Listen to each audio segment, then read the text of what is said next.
de João, capítulo 1. Estão me ouvindo bem? Livro do apóstolo João, capítulo 1.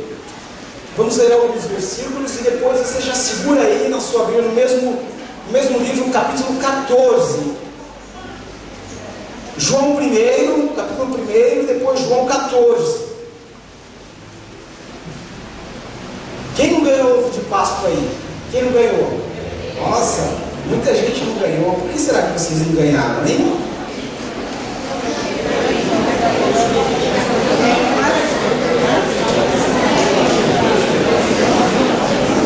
Todos acharam?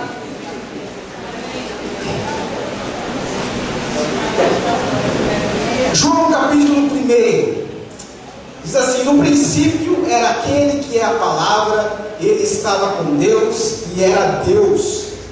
Ele estava com Deus no princípio.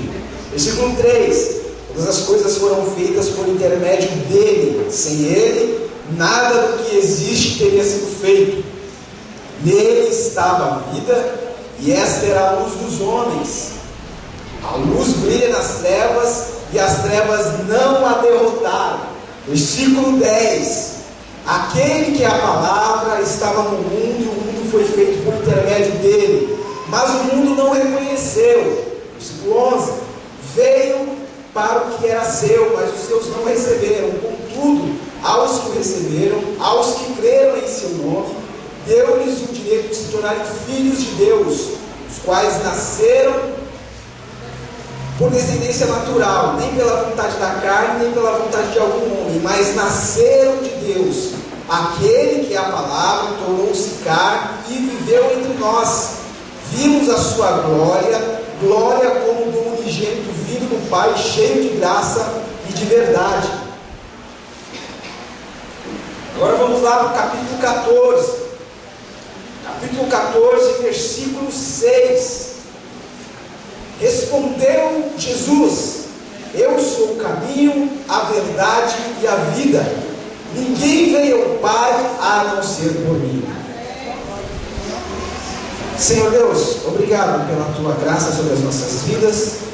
Abra, Senhor, entendimento para que aquilo, Senhor, que a tua palavra tem para expressar para nós nesta noite seja perceptível, seja praticável, como é de fato a tua palavra, para aqueles que se deleitam, para aqueles que se debruçam em ouvir, em atentar-se à tua palavra, tê-la, Senhor, como algo muito importante, vital, do qual depende a própria vida, para caminhar de maneira a te agradar. Em nome de Jesus, eu oro.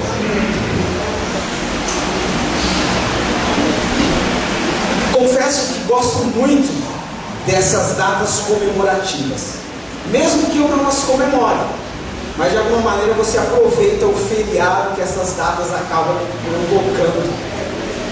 Então é um churrasco com os amigos, é um tempo maior com a esposa, com os amigos, com os parentes, é a possibilidade de fazer uma viagem. Então é muito bom quando eles estão lá. Algumas pessoas estão de maneira pagã, de maneira idólatra. Nós estamos lá curtindo os benefícios de se ter um feriado prolongado. Vamos ter mais tempo com a família e vamos aproveitar. Mas esses feriados também, eles costumam fazer uma exploração financeira que eu chamei de capitalismo religioso. Todas as datas comemorativas isso acontece. Aí você pode perguntar, mas qual o problema de no dia das mães eu dar um presente para minha mãe? Qual o problema de no dia dos namorados dar um presente para o meu namorado, para a minha namorada? Qual o problema de no Natal dar um presente? Qual o problema de na Páscoa dar ovo de Páscoa para alguém? Não tem nenhum problema. O problema vai acontecer a partir do momento de como você se envolveu na compra desses presentes. Porque o mercado explora e explora absurdamente. Para vocês terem uma ideia, segundo o jornal Gazeta do Povo, o ovo de Páscoa que você compra, ele está superfaturado 400% acima do valor que realmente custa. Por exemplo, uma barra de chocolate custa R$ 23,47. O ovo de 1 quilo, R$ 117,50. R$112,19. Só que as pessoas não estão nem aí, elas querem o formato do ovo, querem aquele embrulho muito bonito. Não tem nenhum problema. Sabe o que você faz? Compre os embrulhos, compre os moldes, compre a barra e faça o seu próprio ovo de Páscoa. Vai ser muito mais econômico. Eu e minha esposa ganhamos um de coração assim, muito bonito. Nós já comemos bastante. E interessante que nós não gastamos nada, né, Alexandre? Graças a Deus, recebemos, foi um presente. Mas se você quer comprar, não se prive disso. Dê quantos você puder. Mas tenha um bom senso de não ser explorado pelo comércio. Tem esse bom senso. Nessa época, as pessoas elas comem mais peixe. Aliás, acredito que deveriam comer sempre muito mais, porque o peixe é uma das alimentações mais saudáveis, rica em ômega 3, muito bom para a saúde. As pessoas deveriam comer mais peixe. Mas quando chega essa chamada Semana Santa, as pessoas comem mais peixe. Só que os comerciantes aumentam muito o valor. É bom para quem come carne na Semana Santa, porque aí você vai lá no supermercado, a carne, o preço está lá embaixo, e você compra para poder comer durante uma semana. Tem os benefícios também. O que eu quero dizer é que as pessoas dão um sentido para a Páscoa ou para qualquer outra data comemorativa. Mais especificamente para a Páscoa, as pessoas se preocupam com coisas que não estão ligadas ao verdadeiro sentido da Páscoa. Como eu disse, não tem problema eu usar essa data. Muito bom, é comemorativo, ótimo. Nós, os cristãos, vivemos comemorando. Vivemos comemorando. Comemorar é uma coisa que nós sabemos fazer muito bem. Dar presentes, dar o seu tempo, se doar, isso nós aprendemos com Cristo. Isso é totalmente válido e deve ser feito. Mas o que não pode haver é uma preocupação excessiva com o que este mundo coloca numa data que tem um sentido totalmente diferente de consumismo. De você ter lá que passar o cartão para comprar 10 ovos de Páscoa, porque aquele seu amigo, aquela sua amiga, o seu filho não pode ficar sem. Dê para ele, mas tenha um bom senso de não ser explorado. E se preocupe com o verdadeiro sentido da Páscoa. Os judeus comemoram a Páscoa relembrando o tempo que estiveram no Egito, mais especificamente o dia em que eles saíram do Egito. Então, Páscoa vem de uma palavra hebraica chamada Pesach, que quer dizer passagem. Ou seja, eu estava ainda numa determinada situação e houve um momento que eu consegui atravessar, sair daquela situação, passar daquela situação de escravidão, passar daquela situação de privação, de ser açoitado, de ser escravo, para uma nova realidade. Para nós, isso é a nova realidade em Cristo. A Páscoa me faz lembrar que em um determinado momento da minha vida, Cristo me chamou e eu aceitei esse chamado e Ele mudou a minha vida. Não podemos esquecer disso. Agora, por que as pessoas esquecem disso? E na Páscoa se comprometem mais, se preocupam mais com essas coisas mais firmes. Porque elas esquecem do que viveram, esquecem do que aconteceu na vida delas um dia. Mas para nós entendermos o verdadeiro sentido da Páscoa, nós temos que voltar um pouco e tentar entender a razão pela qual existimos. Existimos para a glória de Deus. Isso é fato. Deus fez o homem e o fez para a sua glória. Só que em um determinado momento, o homem deliberadamente se afastou de Deus. Não quero mais. E esse afastamento de Deus provocou a sua morte espiritual, impedindo que ele vivesse para a glória de Deus, de acordo com o propósito para o qual ele foi criado. Tem um escritor inglês, ele já faleceu, ele faleceu no ano passado, pastor John Stott. Ele foi pastor da Rainha Elizabeth. E ele escreveu um livro chamado A Cruz de Cristo. E ele tem uma ilustração muito interessante, que ele diz que o homem, quando ele peca, o pecado traz 4 instâncias na vida dele. A primeira é que o pecado o separa dele mesmo, o separa de sua verdadeira essência, que é feito para a glória de Deus. Segundo, o pecado o separa dos seus semelhantes, porque leva ele a magoar, a imprimir, a falhar, a imprimir sofrimento aos seus semelhantes. Aí você vê por que o esposo bate na esposa, por que a esposa bate, por que eles se degladiam tanto em palavras como em atitudes, por que o pai maltrata o filho, por que o filho responde mal ao pai, porque o pecado prejudicou o relacionamento com os outros. O pecado também prejudica a interação do homem com a natureza. Por que nós estamos falando, vemos o jornal falar sobre o Tratado de Kyoto, sobre sustentabilidade? Porque a relação do homem com a criação se tornou predatória. O homem está agredindo a natureza de uma forma que um dia ela pode não ter a mesma riqueza de recursos que ela tem hoje. Isso por causa do pecado. E o homem também tem uma circunstância na relação com Deus, porque o pecado impede que ele tenha acesso a Deus. Para isso é que Jesus Cristo morreu, para que todas essas instâncias que prejudicaram o homem nos seus relacionamentos possam ser restauradas e a partir daí ele ter e viver de acordo com o propósito para o qual ele foi criado. E qual é esse propósito? Para a glória de Deus. A Páscoa serve como um memorial para nós que somos desmemoriados. Nós temos um hábito terrível de esquecer as coisas. Alguém aqui lembra o que comeu segunda-feira às 13, às 14 ou às 15 horas? Alguém lembra? Alguém lembra? Alguém lembra? É difícil. Alguém lembra o que conversou com Deus há 2 semanas atrás? Alguém lembra o que disse para Deus? Porque nós somos desmemoriados. Nós temos uma amnésia natural, nós esquecemos as coisas. Então, algumas datas, elas existem para nos fazer lembrar. Por que eu tenho uma data onde é oficializado a minha união conjugal? Na realidade, já foi oficializado diante de Deus quando eu assumi o compromisso com aquela mulher, quando aquela mulher assumiu o compromisso com o homem. Diante de Deus já está oficializado, mas eu preciso, por uma questão de convenção humana, ter uma data onde as pessoas vão assistir a cerimônia para que depois de 1 ano, 2 anos, 3 anos, eu comemore o aniversário de casamento, para que eu lembre o quanto aquela pessoa é importante para mim, para que eu lembre como eu estava antes daquela pessoa entrar na minha vida, para que eu pense 2, 3, 10 vezes antes de magoar aquela pessoa, antes de dizer para aquela pessoa o quanto ela é importante para mim.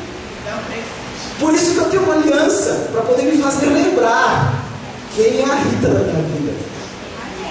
Por isso que nós temos que lembrar, temos que ter essas datas. E a Páscoa significa o momento da minha vida quando eu encontrei com Cristo, quando eu deixei a minha vida de escravidão e passei a ser livre, como nós cantamos hoje. Então, que nós não venhamos esquecer esse verdadeiro sentido. Eu preciso lembrar, sabe por quê? Porque assim como os judeus, eu não volto mais no Egito, mas o Egito vem até mim, com outro discurso para me escravizar. Eu preciso me lembrar, porque eu não sou mais promíscuo, mas a promiscuidade me sugere que se eu aderir, eu vou ter um status. É aquela ideia, para o homem, quanto mais mulheres ele tiver conquistado, é como se a masculinidade dele estivesse acima de qualquer outro. É questão do status. Eu não minto mais, mas a mentira se apresenta para mim como uma oportunidade. Olha só, se você falar isso aqui, ó, você vai se dar bem. Umas 2 semanas eu fui ao açougue e pedi lá 2 quilos de carne. E o valor deu R$20. Aí o açougueiro pegou, tirou metade e falou, ó, R$10. Aí eu não entendi o que ele quis dizer. Aí ele pegou e falou de novo, ó, vai dar R$20. Você vai me dar uma caixinha? Ou seja, ele queria que eu desse uma caixinha para ele eu levaria 2 quilos pelo preço de 1 quilo. Eu falei, não, pode deixar do jeito que está aí. Entendeu? Porque ali surgiu uma oportunidade. E as pessoas pensam que se dar bem de uma maneira imediata pode ser um benefício. Eu deixei aquele momento onde eu vivia só pecando, mas apareceu uma oportunidade que parecia ser boa.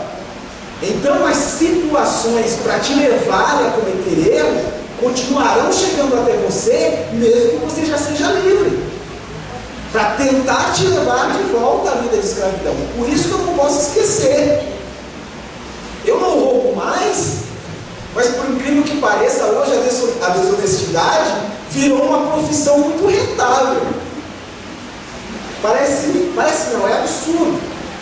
Mas José Genuíno e aquele outro deputado lá, que ganhou uma Land Rover de presente para poder ser conveniente, estão sendo julgados. Eu cito os nomes deles porque eles foram denunciados pelo Ministério Público e estão fazendo parte da Comissão de Constituição e Justiça. Nossa, que justiça nisso, quando pessoas que estão sendo punidas pela justiça vão executar a própria justiça. A desonestidade virou uma profissão muito rentável. Eu tenho um nome, tenho contatos lá, não preciso me preocupar se vou ser desonesto. A desonestidade vem até você. Então nós precisamos ser lembrados. E nesta noite, pelo que nós lemos lá em João 14, versículo 6, vamos lembrar um pouco sobre quem é Jesus.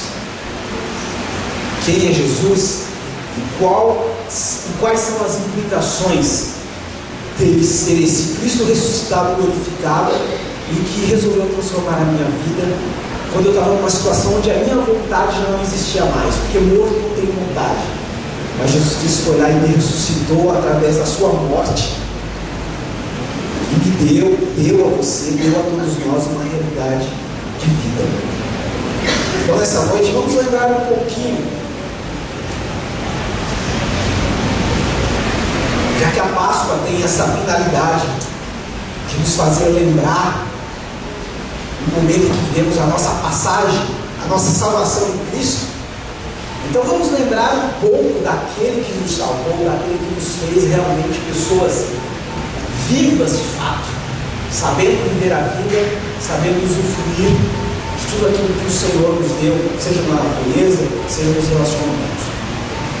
Então hoje nós vamos falar sobre Jesus, aquele que é a essência, Jesus que é o responsável, o Jesus que é o centro da nossa razão de viver. Jesus é aquele que dá razão, sentido à nossa existência. Antes de conhecer Cristo, eu não sabia o que era viver, porque eu nem sabia que tinha vida. Mas a partir de Cristo, eu sei o que é viver e sei quem é a vida. Aí eu consigo viver.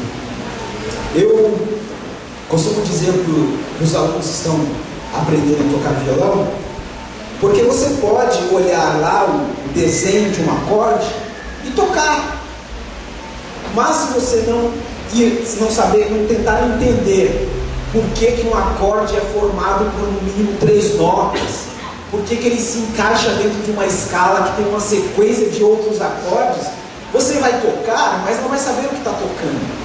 Quando você tenta entender a teoria da coisa, aí você sabe por que está tocando e o que está tocando. Então tem sentido você tocar. Agora, quando eu vivo, ou penso que vivo, talvez eu ande como um zumbi aí, não sei o que é vida. Então eu não vou viver essa vida como ela é para ser vivida. E Jesus é aquele que me mostra como viver a vida, porque Ele é a vida. E Ele é que me deu vida. Ele é que nos deu vida. Então precisamos entender, começar para nos entender como pessoas vivas e saber viver a vida. Então nós temos que entender quem é a própria vida, que é Jesus Cristo. E Ele vai dizer lá: eu sou o caminho. Eu sou o caminho. Tem uma coisa interessante aqui. Quando Jesus diz eu sou o caminho, letra O, seguida de caminho, é um artigo definido. Então eu sou o caminho. Existem caminhos, mas eu sou o caminho. Então, se existe um verdadeiro caminho, podem existir vários caminhos, e esses caminhos vão se dar em mentira, mas o único caminho verdadeiro sou eu, Jesus está dizendo. Então, ele se identifica como o caminho, ou seja, o caminho não é um lugar onde eu vou caminhar, onde eu vou trilhar. O caminho é uma pessoa. Essa pessoa é Jesus. Ele diz: eu sou o caminho. E quando eu vou pensar em caminho, eu disse, não é só um lugar onde eu vou trilhar, mas esse caminho tem a ver com a minha conduta, a forma como eu vou viver, a minha maneira de pensar, a minha maneira de sentir e de decidir. Então, podemos ver o caminho não como um substantivo somente, mas como um adjetivo. Eu sou o caminho. Então, Jesus se identifica. O caminho aí posso dizer mais que um adjetivo, é um nome próprio. O nome de Jesus é o caminho. Ele é uma pessoa, o caminho é uma pessoa. Então, para eu andar no caminho, eu tenho que andar com Cristo, porque Ele é o caminho. Eu tenho que andar em Cristo. Por isso que Paulo diz que nós temos a mente de Cristo, porque nós andamos em Cristo, porque Ele é o caminho. Aí você pergunta, então Marcelo, como que é andar, como que é viver esse caminho chamado Jesus? Aí o que eu faço? O caminho, se eu estou no caminho chamado Cristo, então essa minha afirmação de que estou em Cristo tem que ser coerente com aquilo que eu faço. Viver a vida de uma forma justa. Ou seja, quem roubava, não rouba mais. Quem mentia, não mente mais. Quem era promíscuo, hoje valoriza o seu corpo. Quem enchia a cara, se drogava, hoje não é mais vítima do alcoolismo. Quem fazia só para si de uma maneira egoísta, hoje faz pelos outros. Quem gastava sem controle, agora tem objetivos concretos. Quem vendia drogas, hoje não vende mais. Jesus, ele falava, eu sou o caminho, mas ele tinha uma maneira correta de pensar, de agir e decidir. Ou seja, ele tinha equilíbrio nas suas ações. O que eu faço hoje, as minhas ações, podem ser identificadas com as ações de Cristo? Que ele disse que neste mundo faríamos obras tão grandes ou até maiores do que as dele. Como pode isso? Jesus viveu 3 anos nessa terra e fez muita coisa. E eu, vivendo uma vida inteira? É nesse sentido que Jesus disse que faríamos obras maiores do que ele, porque ele teve sua missão de 3 anos. Nós temos uma vida inteira. Às vezes vamos morrer fartos de dias, uma vida inteira para poder fazer grandes coisas. Eu sou o caminho. Nós caminhamos numa direção que culmina, é o fim de uma era que vai acabar. É uma era corrupta. Nós vamos caminhar para este fim, para depois vivermos uma realidade justa, equilibrada. Por isso que precisamos agir como pessoas que pertencem e vivem essa realidade. Se eu digo que a minha esperança é o céu, uma realidade onde não vai haver mais injustiça, para que eu faça parte de um lugar onde reina a justiça, eu tenho que ter uma noção de justiça e tenho que caminhar, as minhas posturas, as minhas ações têm que ser de uma forma justa, de uma maneira decidida, sem ser levado por sombras de dúvidas. Paulo diz que o reino de Deus não é comida nem bebida, mas é paz, justiça e alegria. Então, nesta Páscoa, nós não nos preocupamos com o comer e o beber como se fossem as últimas coisas, as coisas mais importantes que faríamos. O mais importante é viver uma vida justa, o uma vida alegre, uma vida que agrada a Deus. Por quê? Porque o caminho no qual eu estou andando, estou trilhando, é o caminho que é o próprio Jesus. Jesus vai dizer: eu sou a verdade. Verdade no sentido de sinceridade da mente, uma mente livre de paixão, de pretensão, de simulação, de falsidade, de engano. É eu poder entender que não devo ser simulado, que não devo ser falso, que não devo ser dominado pela paixão. Preste atenção. Se é verdade que vivemos para a glória de Deus, e o que nós fazemos é para a glória de Deus, e a própria palavra de Deus diz que nós não devemos ser dominados por nada, nós é que devemos ter domínio, então, o que é a paixão? Paixão é algo que te domina, é algo que você não tem controle. Então, se é algo que te domina e que você não tem controle, então isso não é para a glória de Deus. Por quê? Se te domina, então você é escravizado por aquilo. É escravizado por aquilo. Então, isso não consiste em verdade. Porque o ser humano não foi feito para ser escravizado, nem pelos outros e nem pelos seus próprios sentimentos. O ser humano não foi feito. Então, se em algum momento da minha vida existe um sentimento, existe algo, preste atenção, existe uma pessoa em que o apego a essa pessoa me domina a ponto de eu me sentir mal, doente, a ponto de perder a vontade de viver, eu não vivo a verdade de Cristo. Porque a verdade de Cristo é libertadora.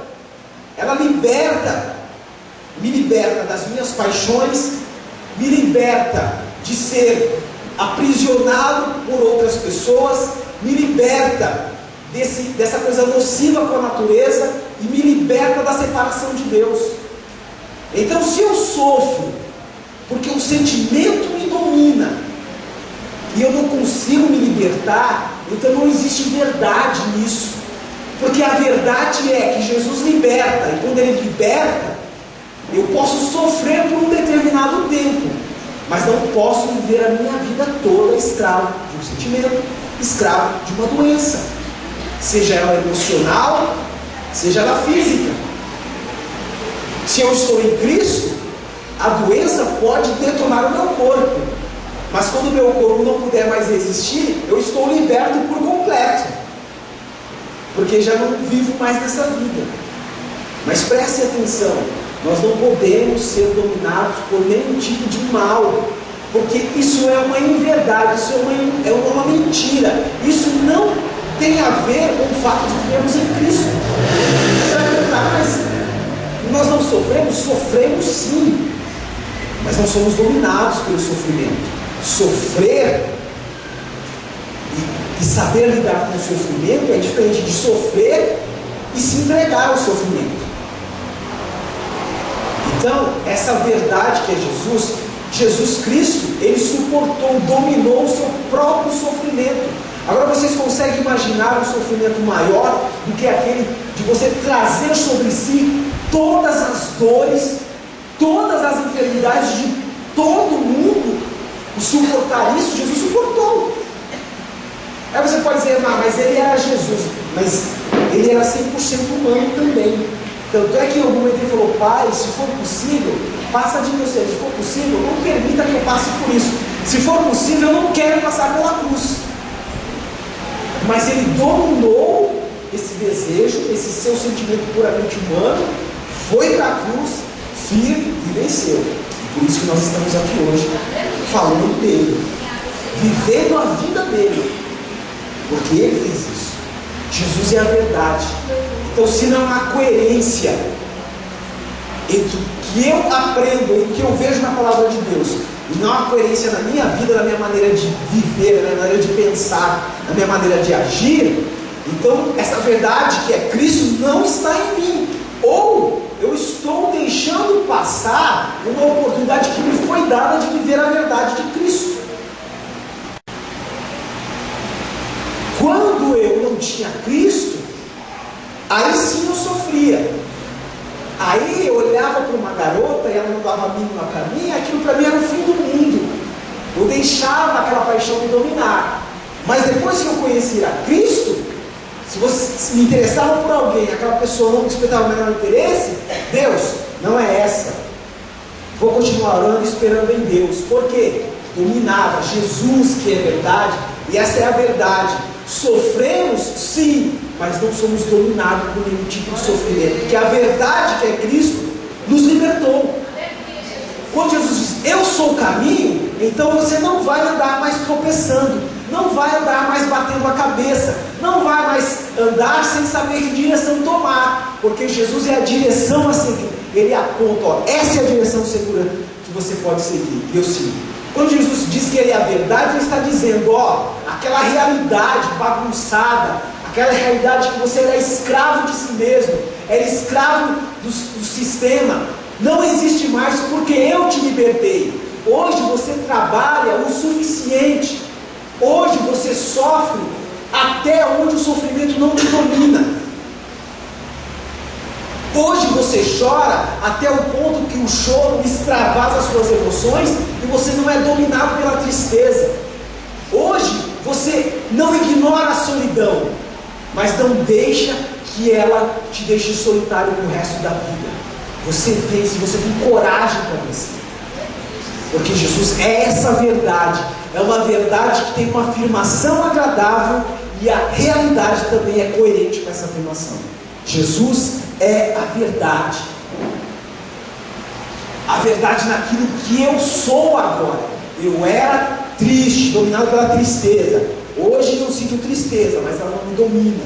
Eu não tinha direção na minha vida, eu não sabia o que fazer da minha vida. Agora eu sei o que fazer, porque a verdade que é Cristo, que traz esse equilíbrio, é presente na minha vida, é presente na sua vida. Então, quando eu lembro da Páscoa, eu lembro dessa realidade que eu não tinha e agora vivo. A realidade do caminho que é Cristo. Eu sei para onde estou indo. Eu sei, como Paulo disse, deixando para trás as coisas que passaram, eu prossigo. Para o quê? Para o alvo que é Cristo. Cristo é o centro. Então, a minha direção, eu não estou mais com um nauta, como alguém no meio do mar que não sabe para onde seguir. Eu tenho a direção correta porque Jesus é o caminho que me mostra essa direção. Eu tenho uma vida que é verdade. Verdade é coerência entre o que se afirma e aquilo que se vive. E qual é a coerência sobre o ser humano? Viver para a glória de Deus, não sendo dominado por nada. Então essa é a realidade. Eu vivo agora essa verdade que é Cristo. Não sou dominado pelas minhas paixões, não sou dominado pelos meus sentimentos. Sabe por que você vive a verdade de Cristo? Que é o que eu costumo dizer em inteligência conjugal, que amor é atitude, não é sentimento. Quando o sentimento ajuda, aí é muito bom, aí fica aquela coisa parecendo filme, parecendo romance mesmo. Mas a realidade em Cristo, em viver o amor na vida conjugal, é que quando eu acordo e não quero nem olhar para a cara da minha esposa, eu continuo fazendo aquilo que eu me comprometi diante de Deus de fazer por ela e ela da mesma maneira. Eu vivo essa verdade em Cristo quando a minha vontade é de me vingar do filho porque ele fez algo errado, mas eu espero a ira passar para depois aplicar uma disciplina nele. Eu vivo a verdade em Cristo quando eu tenho autoridade, quando eu tenho certeza que o não que eu estou dizendo é muito melhor do que se eu dissesse um sim. Eu vivo a verdade de Cristo porque eu vou ter equilíbrio nas minhas ações. Quando eu digo não, eu tenho certeza que estou dizendo não porque é para ser não. Quando eu digo sim, eu tenho certeza que estou falando aqui. Porque Jesus é essa verdade que me dá segurança, a minha garantia que nunca vou perder. Você pode investir aí na dívida americana, você pode investir em títulos do governo, e um dia essa garantia que você esperava ter não te valer de nada. Mas Jesus é a única garantia que você nunca vai perder, porque Ele é o caminho por excelência, porque Ele é a verdade por excelência. Se você ainda não conhece a Cristo, esse é o Jesus que nós vivemos, o caminho e verdade. Agora, se você que conheceu a Cristo e se permite viver uma vida que não se enquadra em caminho, em verdade, que é Cristo, então se liberte nessa noite, porque Jesus já te deu esse poder de viver a liberdade dele. Aí não é Cristo tomar a atitude de te salvar e te libertar, porque ele já fez isso. Preste atenção, se eu passo no vestibular, esforcei lá, passei no vestibular, se eu não chegar lá, tomar a atitude, ir até a universidade, fazer a minha matrícula, validar o meu passe, eu não vou estudar e não vou me formar. Jesus morreu na cruz, te chamou, fez com que você o conhecesse. Agora as bênçãos, você tem que tomar posse dela. É como se você ganhasse um carro e deixasse ele lá na garagem. Que serventia tem? Não tem serventia. Então qual é o privilégio que Jesus nos dá? O conhecimento. Quem? Deus. A Bíblia diz lá em Romanos que Deus se revelou para o homem através das coisas criadas. Prestem atenção. Só o fato de Deus criar o mundo e se revelar através das coisas criadas, não seria necessário que Jesus viesse, o que seria suficiente, era conhecimento suficiente para o homem ser salvo. Por que Abraão creu? Abraão não conheceu o Jesus que nós conhecemos, mas foi porque Deus se revelou para ele e ele creu. Ele creu. Então foi o conhecimento de Deus, através da maneira como ele se revelou a Abraão, foi que fez com que Abraão tivesse aquela fé e fosse temente a Deus. Jesus se revela a nós. Ele se revela como o unigênito de Deus, capaz de perdoar os nossos pecados e nos levar a uma eternidade com Deus. Quer conhecimento mais maravilhoso do que esse? Só falta o quê? Colocar em prática.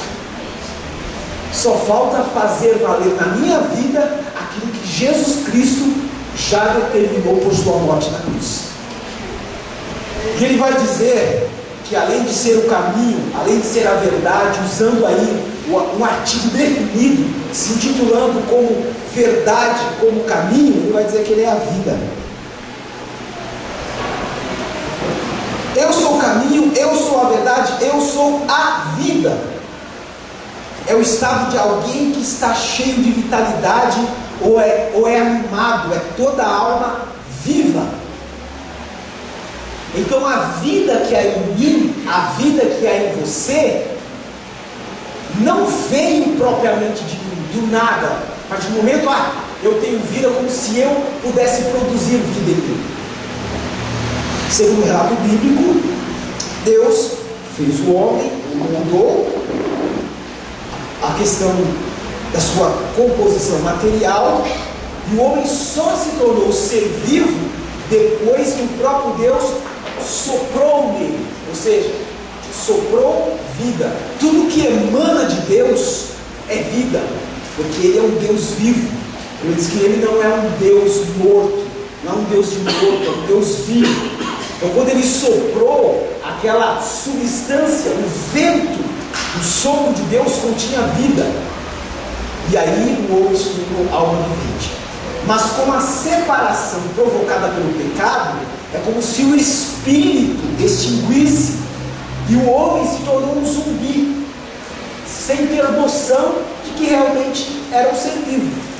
Aí precisou que Jesus morresse na cruz para que essa noção, essa concepção de vida novamente fosse possível para mim. Por isso que ele diz: eu sou a vida. Porque se eu não tivesse dado a minha vida por vocês, vocês continuariam mortos. Vocês não teriam o conhecimento que vocês têm hoje. Então, para que eu tenha vida, eu tenho que viver essa vida através do autor da vida, que é Cristo Jesus. E como que eu vivo essa vida em Cristo? O maior é um exemplo fantástico de vida que gera vida. Os biólogos chamam isso de biodiversidade. O que acontece? Uma determinada espécie convive no mesmo ecossistema que uma outra espécie. O fato delas viverem juntas faz com que uma terceira espécie possa vir a existir. E aí vai se multiplicando, vida vai gerando vida. Vida vai gerando vida. Por que que no leito dos rios aparecem substâncias, plantas, que antes do rio correr naquele lugar não existia? Porque a água é vida.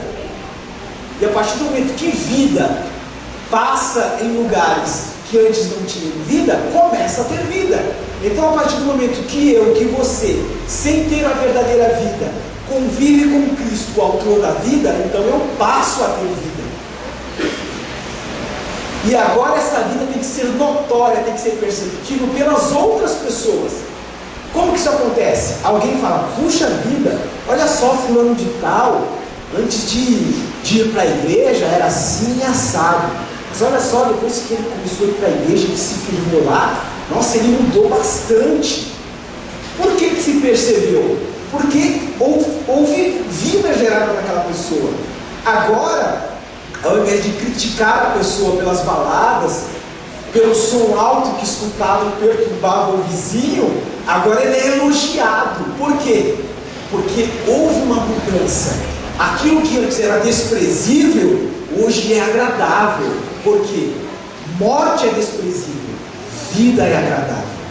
Eu era desprezível quando não conhecia Cristo, mas hoje tem algo de agradável em mim, porque Cristo está em mim, porque Cristo está em você. Então as pessoas olham para você e falam, puxa vida, eu queria ser como essa pessoa. Por quê? Porque existe vida. As pessoas só vão querer ter como exemplo aquilo que é agradável. E vida é agradável, porque vida existe só em Jesus Cristo. Então quando ele diz, eu sou o caminho, eu sou a verdade, eu sou a vida, ele diz, ninguém vem ao Pai senão por mim.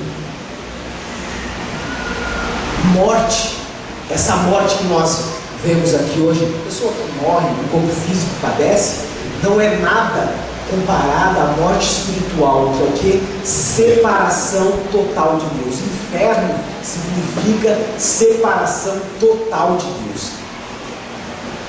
Então, Cristo é a vida que me leva a estar com Deus eternamente. Então o inferno não será realidade para mim, não será realidade para nós, porque Deus é presente. Se Deus está presente, há vida. Então se há vida, não há morte para mim. Mas como a palavra de Deus diz, nós passamos da morte para a vida. Isso é o significado da Páscoa para nós. O momento em que passamos da morte para a vida em Cristo. Então, não se esqueça, que não seja só na Páscoa, que seja de uma maneira mais cotidiana, que eu lembre essa realidade que hoje eu tenho, porque foi proporcionada por Jesus Cristo. Se ao lembrar de Páscoa, na sua mente vier a pessoa de Cristo Jesus, você estará honrando e fazendo jus a essa data simbólica tão importante para nós, que é o dia em que Jesus Cristo nos salvou. Que não nos esqueçamos disso. Estamos em pé?